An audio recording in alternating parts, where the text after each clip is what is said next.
While there have been a series of bilaterals in Samarkand, the highlight was the crucial meeting between Indian Prime Minister Narendra Modi and Russian President Vladimir Putin. Dominating the agenda of the high-stakes talks was the Ukraine war. The Indian Prime Minister told the Russian President that now is not the time for war. Responding to Prime Minister Modi in their first face-to-face talks since the war, Russian President said that he hopes to end the Ukraine conflict as soon as possible. He also said that he understands that India has its concerns about the fighting. Once again, I would like to welcome all of you and congratulate. Excellency, मैं जानता हूं कि आज का युग युद्ध का है नहीं, और हमने फोन पर भी कई बार आपसे इस विषय में बात की है कि डेमोक्रेसी और डिप्लोमेसी और डायलॉग, ये सारी बातें ऐसी हैं कि जो दुनिया को एक स्पर्श करती हैं। आने वाले दिनों में शांति के रास्ते पर हम कैसे बढ़ सके, उसके विषय में जरूर आज हमें चर्चा करने का मौका मिलेगा। I know your position on the conflict in Ukraine, and I know your concerns, which you are always expressing. We will do everything to end this war as soon as possible. Well, as you just heard, the Indian Prime Minister once again reiterated the importance of democracy, diplomacy and dialogue during the meeting. New Delhi has maintained that this is the only way forward to end the conflict. The Indian Prime Minister added that the two sides would also discuss how to move forward on the path of peace. New Delhi and Moscow have long-standing ties. Russia remains India's biggest arms supplier, and New Delhi's import of oil from Russia has seen a significant rise since the war. Indian Prime Minister Narendra Modi also met Uzbek President. The two nations mark 30 years of the establishment of diplomatic relations this year. The leaders touched upon several areas of bilateral cooperation, including trade, economic cooperation and connectivity.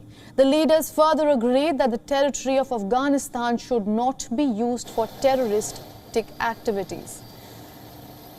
Earlier, the Indian Prime Minister also held talks with Turkish President Recep Tayyip Erdogan. The meeting was unexpected as it was not included on the Indian Prime Minister's tentative schedule for the summit. The two leaders discussed ways of deepening bilateral cooperations.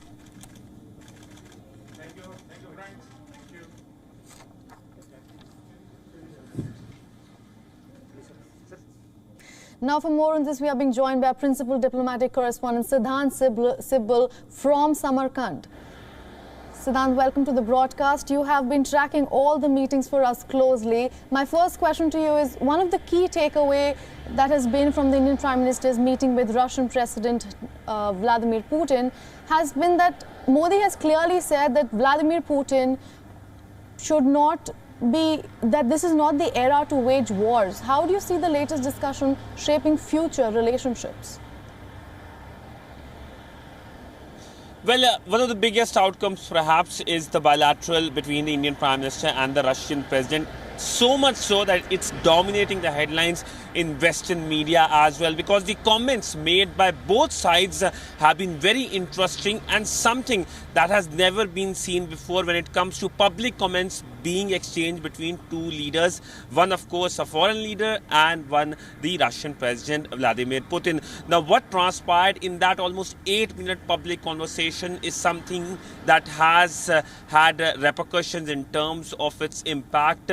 We know that the Indian Prime Minister said that this is not the time of war. Now, that is a pretty interesting statement. Perhaps since the war started, since the conflict started in the month of February, we have never seen a foreign leader telling this directly on the face of the Russian President Vladimir Putin, that there needs to be a stop to this war ultimately. And of course, the Indian Prime Minister recalled and highlighted and emphasized on what India has been saying, that dialogue and diplomacy is the only way forward when it comes to stopping the conflict which is underway. In fact, both the leaders have spoken 4 times since the conflict started, including on the day of conflict as well, when Russian President Vladimir Putin spoke to the Indian Prime Minister.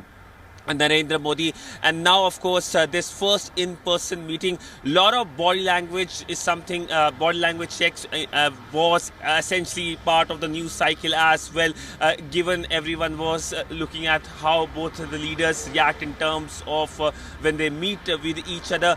What is interesting to also point out that the Russian president said that he understands India's concerns over the conflict, something he also told the Chinese president on Thursday. We know that SCO Samarkand summit provided the platform for the Russian leaders to engage with his Eurasian and Asian counterparts, including Asian giants like India and China, and have a lot of conversations, including the uncomfortable talk on the Ukraine conflict. He was very keen to explain his stance when it comes to the conflict and engage and embrace with these two Asian giants at a time when we know that Russia is facing sanctions from the West. There is increased isolation in the West of Russian President Vladimir Putin, so much so that the Russians haven't been even called for the funeral of Queen Elizabeth. That is the level of perhaps frustration or disgust with the Russians when it comes to West. And that is why for Russian President, Samarkand was an ideal platform to explain his view about the conflict and perhaps change the mind or bring into loop the Russians, the Chinese and the Indians in the Russian loop in terms of the conflict which is right now waging. Absolutely. Siddhant, my next question to you is that with the SCO summit now concluded, do you see that the focus is kind of shifting from the West to Asia, with major players like New Delhi and Beijing taking the course further? Well, this has been an ongoing development. The balance of power has been shifting since the start of this century towards Asia. Both India and China have been major economic powers. But Samarkand provided that break, I would say, in terms of today we can officially say that balance of power is here in Asia. Samarkand, of course, as we have been talking about, that here history has been written many times. It was the capital of Timur's empire. We also know it passed through the fabled Silk Road, and now of course the leaders of Eurasian region meeting in this historic city, coming together. It's not an easy task to bring together more than 10 leaders and leaders from Russia, China, India and other Central Asian countries. So it was a power-packed show for the Uzbeki leadership. The Uzbeki president, of course, was very keen to show his leadership, and of course the infrastructure development in this ancient city, the cultural heart of Central Asia and Uzbekistan. And that is why when it comes to the Samarkand, Uzbekistan, the summit which happened provides that break. In fact, this is the first in-person summit of the SCO leaders since the Bishkek summit that happened in 2019. There was no in-person summit. There were virtual summits, but this was summit in-person one, coming in the backdrop of the Ukraine conflict and the COVID pandemic, is something that was closely noticed. The joint statement is out, and it is an extensive one calling for an inclusive government in Afghanistan, an SCO fund as well, and the biggest of course is the expansion of the grouping by including Iran into it and handing over the presidency to India, and India will be hosting the SCO summit next year in the country. Absolutely, Siddhant. Thank you for getting us all those insights.